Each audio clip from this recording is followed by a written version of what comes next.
Here to discuss what might come next on Capitol Hill, the chairman of the House Financial Services Committee, Barney Frank, and the number 2 Republican in the House, Roy Blunt. Gentlemen, welcome to you. And it seems like so far we have unanimity this morning on the need to have the government become partial owner of American banks. Congressman Blunt, do you agree with that as well?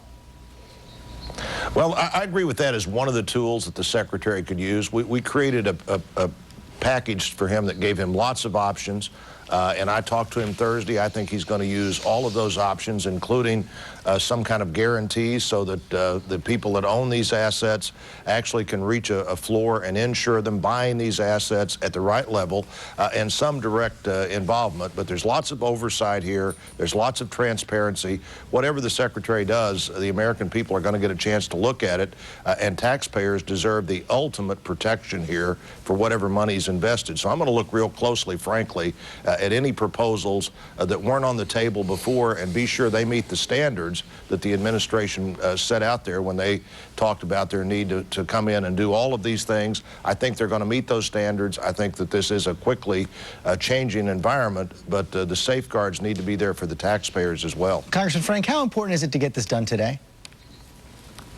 To get what done today? A united global plan, but also the announcement of a partial privatization of American banks. Oh, I'm sorry. Yes, I think that's very important. And look, Roy Blunt was a very constructive leader in this, and we worked in a very bipartisan way to put that bill through. You know, we have some differences between the parties, and they will play out maybe in the future. But right now, there's a lot of cooperation, and I agree with what Roy said. We took a proposal from the Secretary, and frankly, it was the Congress that explicitly added the right to buy the equity. Frankly, the Treasury was not too crazy about that.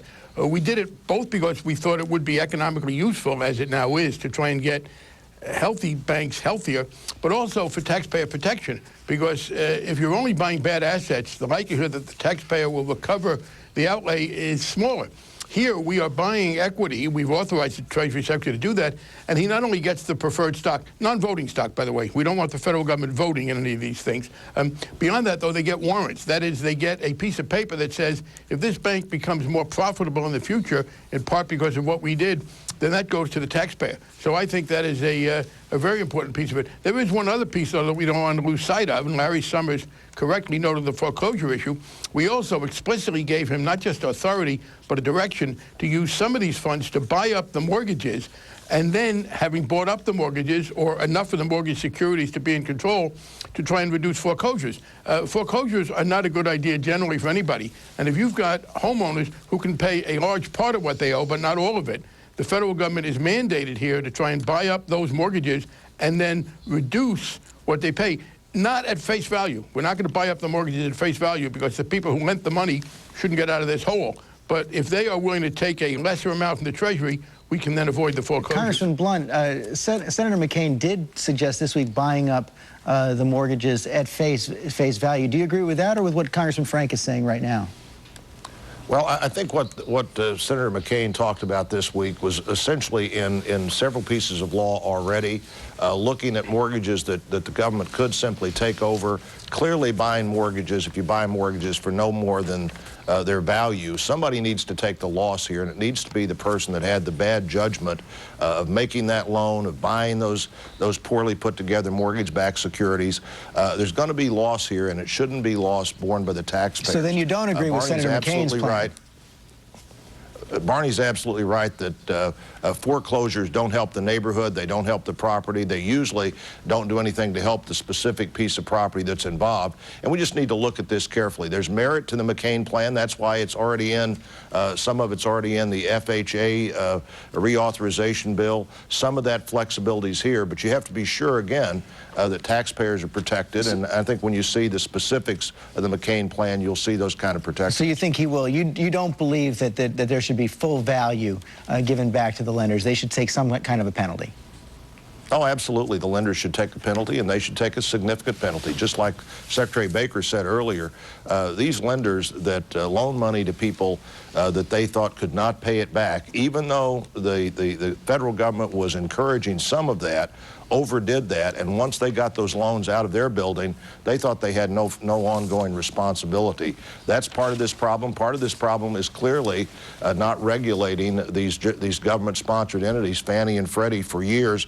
I was surprised when I looked back at this, George, and saw how many times, starting in 2001 through September of this year, President Bush called on the Congress to regulate these entities more clearly, more directly, and cited this problem 8 years ago, and cited it repeatedly, and frankly, the Congress fell down on its job, and we're looking at the results of that right now. Congressman Frank, Senator McCain's been making that same point, saying you haven't been doing your job to regulate Fannie Mae and Freddie Mac. Well, they couldn't be more wrong about me, George. None of us foresaw the extent to which subprime lending was going to reverberate negatively throughout the economy. But Roy Blunt is right. The president started asking that in 2001.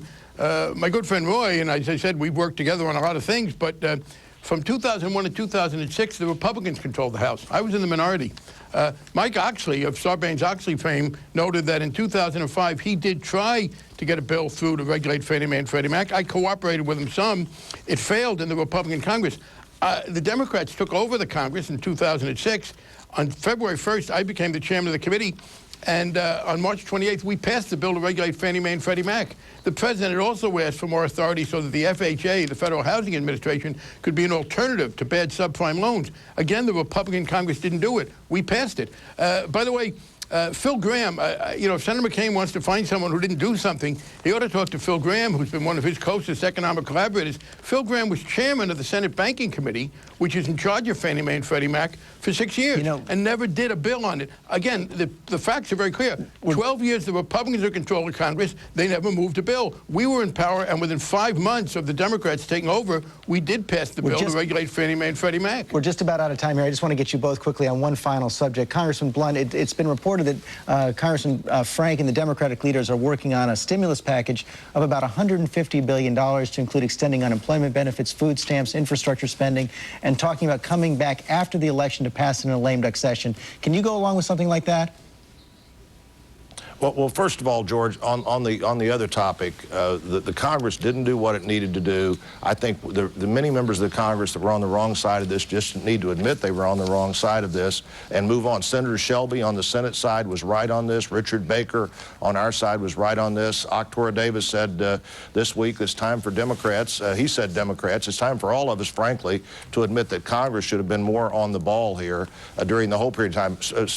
President Clinton said the same thing, that Democrats need to admit that Republicans in Congress, this is a Clinton quote, were calling on more regulation, and it didn't happen. How about the stimulus In terms package? of the stimulus package, I certainly will work on a stimulus package that makes sense, but let's not use the stimulus package as an excuse to do what Democrats have wanted to do from day one of this Congress, which is a huge public works plan. Now the reason to have that is the economic stress and bailing out states who spend a lot more money than they should have on Medicaid and other social programs.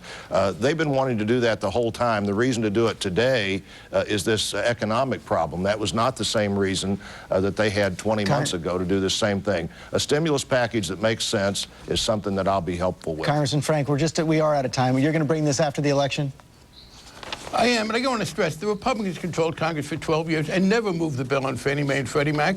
We moved it in 5 months. So, yeah, a lot of people misunderstood the impact that bad subprime loans would have, but I couldn't do anything when I was in the minority. I wish I could have stopped them from doing a lot of things. Secondly, though, yes, we are going to do a stimulus, and I disagree with Roy Blunt that the states are at fault, that they spend too much on medical care for lower-income people and children.